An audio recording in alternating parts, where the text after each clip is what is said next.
महाशय हैं भगवान शंकर जी, उनका दिखावा ऐसा कि गले में मुंडमालाएं हैं और पूरे तन पे भुजंग सहित तो सांप बिच्छू के आभूषण धारण किए हुए।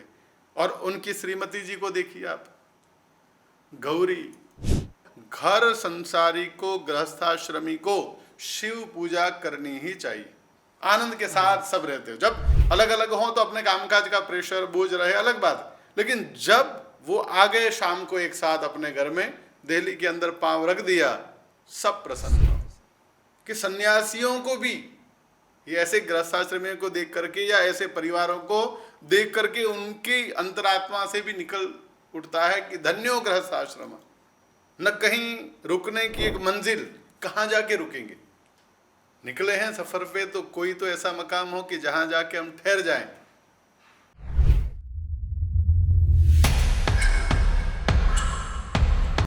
आज के बदलते समाज में हमें किन किन सामाजिक मूल्यों को प्राथमिकता देनी चाहिए? अब आज 21वीं सदी में हम जी रहे। वैसे देखा जाए तो कई ऐसी बातें हैं कि जिनको प्राथमिकता देनी चाहिए, लेकिन सबकी अलग अलग एक सोच रहती है, एक विषय पे काम करने का उद्देश्य रहता है। तो आपने हमसे पूछा है, ये हम नहीं कहेंगे कि ये इसी विषय पर प्राथमिकता होनी चाहिए, ये हम नहीं कह पाएंगे। हम हमारी सोच के हिसाब से आज के दौर में सबसे ज़्यादा प्राथमिकता, हम फिर से दोबारा कह दें कि यही प्राथमिक विषय है, ये नहीं मान लें आप। जी जी हाँ।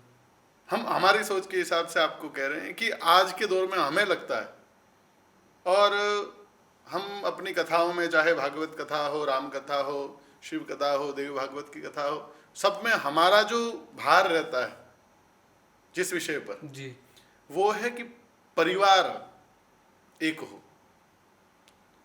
अगर परिवार में संस्कारों का सिंचन हुआ, सोच समझ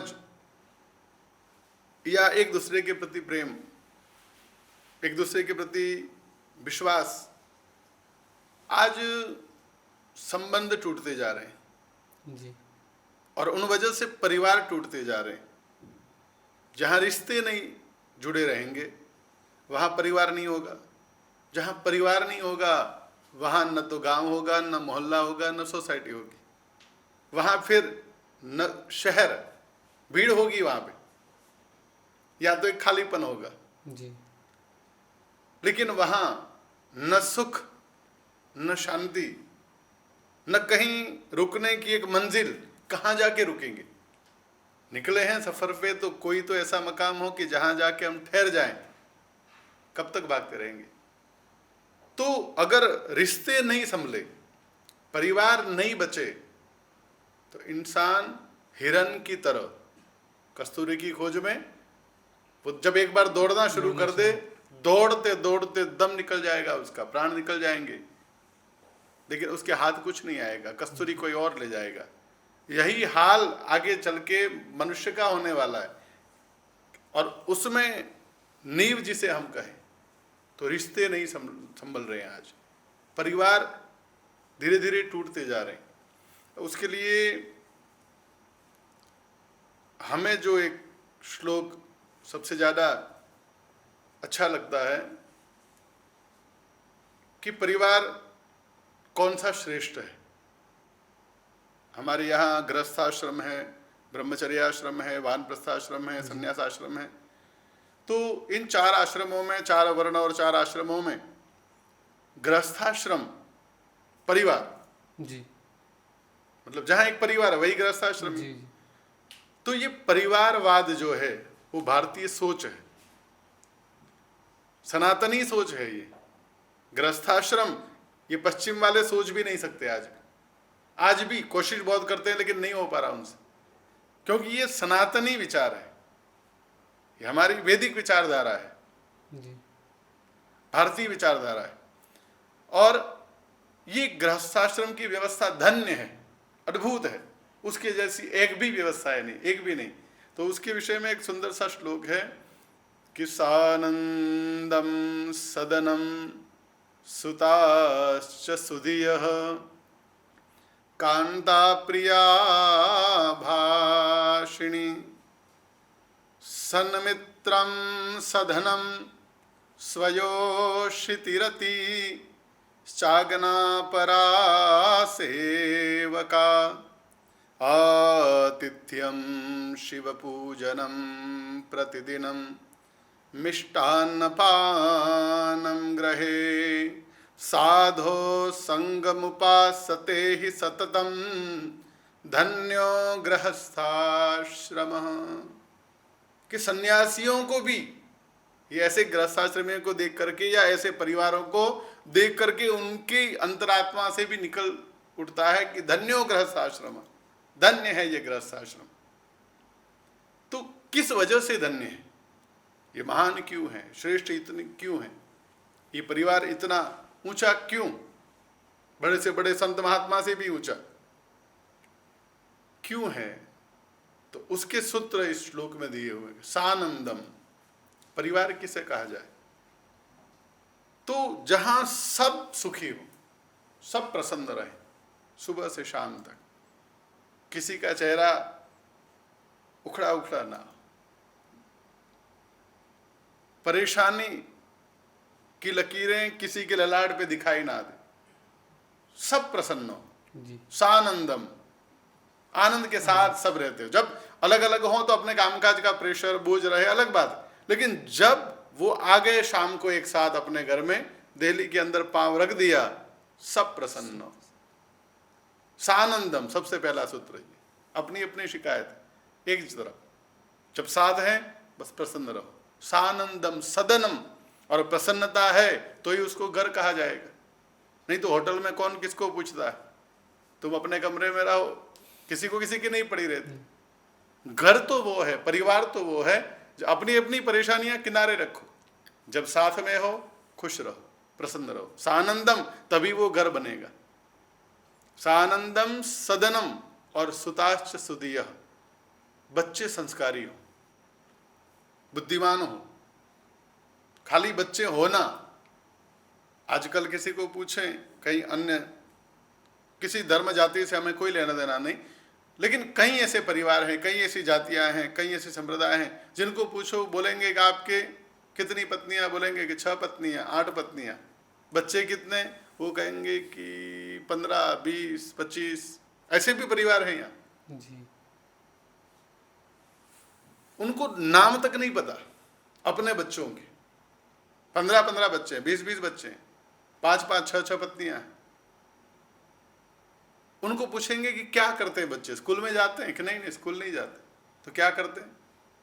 कहेंगे कि एक कचरा बीनने जाता है सवेरे, एक प्लास्टिक ढूंढने, बोतल वगैरह ढूंढने जाता है, एक कोई सब्जियां बेचने जाता है, एक ये करता है, ये करता है, वो करता है। ये नहीं कहेंगे कि एक जेब काटता है, एक ये करता है, वो नहीं बताएंगे। मतलब जो अपने बच्चों को संस्कार न दे पाए, शिक्षा न दे पाए, वो माँ बाप नहीं। हमारे सनातनी विचार कहते हैं, शास्त्र कहते हैं कि वो तो वैरी हैं उसके, जो शिक्षा ना दे बच्चों को, सिर्फ पैदा कर दे, जन्म दे दे, वो तो वैरी है, सबसे बड़ा शत्रु है उसका। तो परिवार ये नहीं, परिवार वो है कि जहां बच्चों में शिक्षा हो, संस्कार हो, समझ हो। सुताश्च सुधियः, और कांता प्रिया भाषिणी, सबसे बड़ी बात कि गृहिणी जो है घर की, वो प्रिय बोलने वाली हो। उसकी आवाज सुनते ही घर के सभी सदस्यों की, चाहे वो माँ हो, पत्नी हो, बहन हो, लेकिन भारत की बेटी, भारत की नारी, यहाँ कहा कि कांता मतलब लक्ष्मी जी का नाम है। ये जी। घर की वो लक्ष्मी है, चाहे माँ के रूप में है, पत्नी गृह लक्ष्मी के रूप में है, या बहन के रूप में है, बेटी के रूप में है। लेकिन भारत की नारी को कैसा होना चाहिए, इस श्लोक में बताया। कांता प्रिया भाषिणी, पुरुष एक समय चाहे कुछ उल्टा सीधा बोल जाए तो उससे कोई फर्क नहीं पड़ने वाला परिवार को या समाज को, लेकिन जिस घर, जिस परिवार में नारी बिना सोचे समझे बोलने लग जाए, वहां बहुत बड़ा पतन होगा। तो कांता प्रिया भाषिणी, हर घर की बेटी को, नारी को हमेशा प्रिय बोलना चाहिए, या प्रिय बोलने वाली नारी जिस परिवार में हो उसी को ही परिवार, नहीं तो परिवार टूट जाएगा। जहां लक्ष्मी के मुंह से कटु वाक्य निकलने लग जाएं, सो समझ लो परिवार बिखरना शुरू हो गया। परिवार को परिवार बनाए रखने के लिए इस देश की नारी की अहम भूमिका है। उसके लिए क्या करना है, क्या सही क्या गलत छोड़ो, प्रिय बोलो, किसी को बुरा न लगे, किसी का हृदय न टूटे। तो ये इस नारी के ऊपर बहुत बड़ा भार है, परिवार को बचाने के लिए। कांता प्रिया भाषिणी। उसके बाद एक अच्छे परिवार की निशानी में सन्मित्रम, टोली ना हो, हमारा तो इतना सर्कल है, सर्कल चाहे हो ना हो, सन्मित्रम, अच्छे मित्र। और सन्मित्र की व्याख्या में भी कहेंगे तो घंटा भरी हुई निकल जाएगी, तो लेकिन पूरी उस व्याख्या में नहीं जाएंगे हम। सन्मित्रम का मतलब जो सुख के समय में दूर रहे, दुख में हमेशा साथ रहे। जैसे द्रौपदी के सखा थे, भाई थे कृष्ण, अर्जुन के सखा थे। जब भी कोई विपत्ति आई पांडवों के ऊपर, भगवान श्री कृष्ण हमेशा उनके साथ रहे, कभी बुलाना नहीं पड़ा उनको। और जब भी कुछ अच्छा हुआ, कृष्ण द्वारिका में थे, दूर थे। ये मित्र है सन्मित्रम, मुसीबत में साथ रहे। अपने स्वजन, पत्नी और मित्र की परीक्षा बुरे वक्त में ही होती है। अच्छे समय में कौन कौन साथ हैं, ये अपने साथी नहीं माने जाते। विपरीत समय में कौन साथ खड़ा था, वो अपना है। तो मित्र ऐसा हो जो मुसीबत में साथ खड़ा रहे, ऐसे मित्र हो। ये परिवार की व्याख्या है। सन्मित्रम। सधनम, आर्थिक कोई समस्या ना हो, खूब मेहनत करे हर परिवार का व्यक्ति, खूब कमाए। सधनम, क्योंकि धन नहीं होगा तो भी परिवार नहीं, बिखर जाएगा परिवार, सारी व्यवस्थाएं बिगड़ जाएगी। ये एक एक इस श्लोक की आप जितना इसके ऊपर सोचो कम पड़ेगा। और लोग यदि इस श्लोक को समझ जाएं तो शायद और ग्रंथ ना भी पढ़े तो चल जाए। सधनम मतलब रात दिन मेहनत करे, पुरुषार्थवादी बने, एक एक क्षण का मूल्य समझे, बहुत कीमती है। तो खूब मेहनत करे, पुरुषार्थ करें, नीति से, किसी को दुखी करके या अन्याय से नहीं, लेकिन मेहनत से, न्याय से, नीति से धन कमाएं। आप धन रखें। सधनम, सन्मित्रम, सधनम। और धन के साथ साथ यहां कहा कि आतिथ्यम। आज कोई हमारे यहाँ आता नहीं, अतिथि सत्कार जो है बिल्कुल लोग भूलते जा रहे हैं। कोई घर पे आ भी गया तो आजकल लगता है कि चाय भी क्यों बनानी पड़े, कई परिवारों में ये देखने को मिलता है। और अतिथि सत्कार नहीं होगा तो परिवार बचेंगे नहीं, क्योंकि कोई आएगा ही नहीं आपके यहाँ। आप कैसे जी रहे हो किसी को, तो फिर वो सारे संस्कार धीरे धीरे खत्म होते जाएंगे। उसके लिए कोई अच्छे से लोग आपके यहाँ आते रहें, अतिथियों की सेवा होती रहे। आतिथ्यम, और सिर्फ अतिथि सेवाएं नहीं, शिव पूजनम प्रतिदिनम।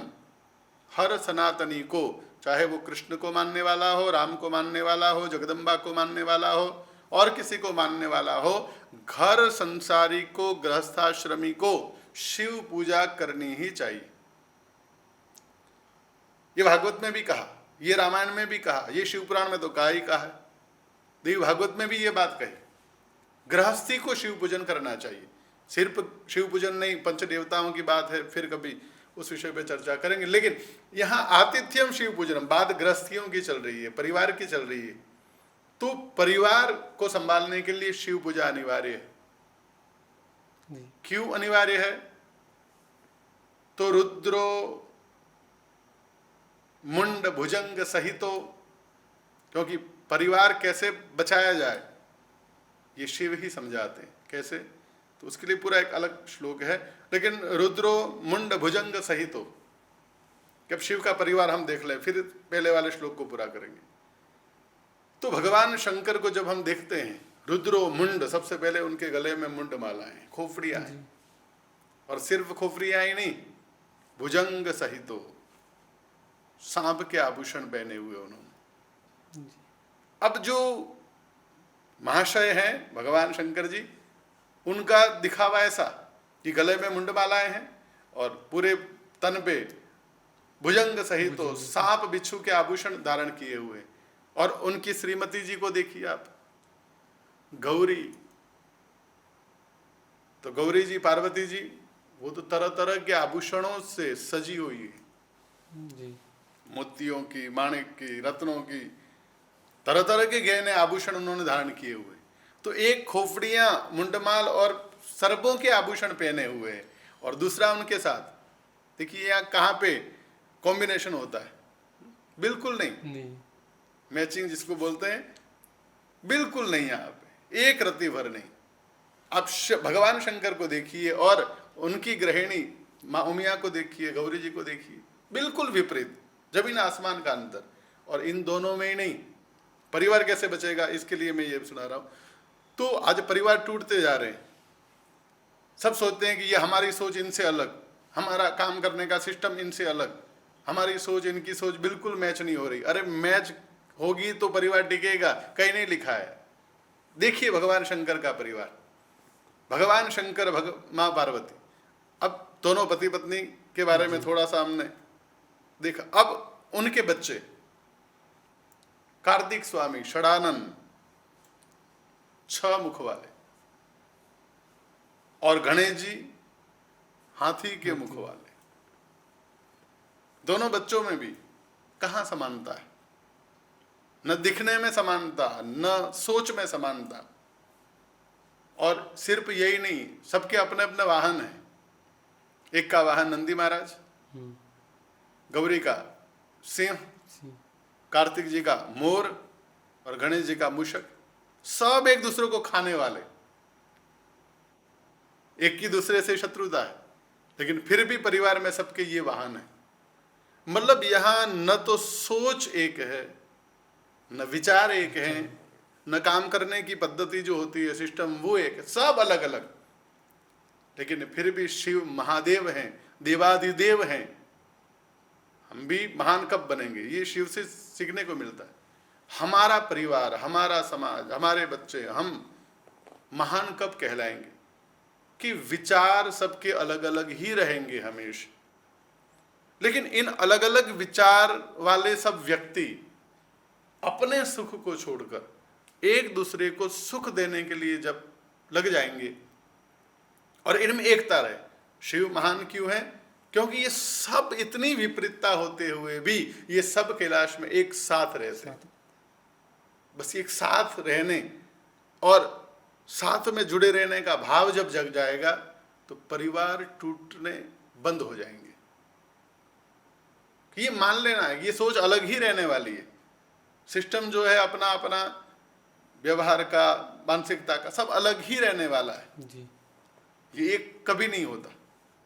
अब अलग अलग हैं, फिर भी हम सबको एक दूसरे को सुख देने के लिए, दुखी करने के लिए नहीं, किसी को परेशान करने के लिए नहीं, प्रयास सबका यही हो कि हम क्या करें कि औरों को सुख मिले। अपने सुख को जब तक भूलेंगे नहीं, दूसरे के सुखों को प्राथमिकता जब तक देंगे नहीं, तब तक परिवार बचेंगे नहीं। और परिवार नहीं बचे तो इस देश में कुछ नहीं बचेगा, कुछ नहीं, सब तितर बितर हो जाएगा, अस्त व्यस्त। तो कलयुग समय जो है अपना काम करता रहेगा, लेकिन हमें हमारे जीवन में, परिवार में, समाज में शांति को, प्रसन्नता को बनाए रखना है। तो सबसे बड़ा विषय हमको लगता है कि परिवार बचाइए, बस सब अपने आप बच जाएगा।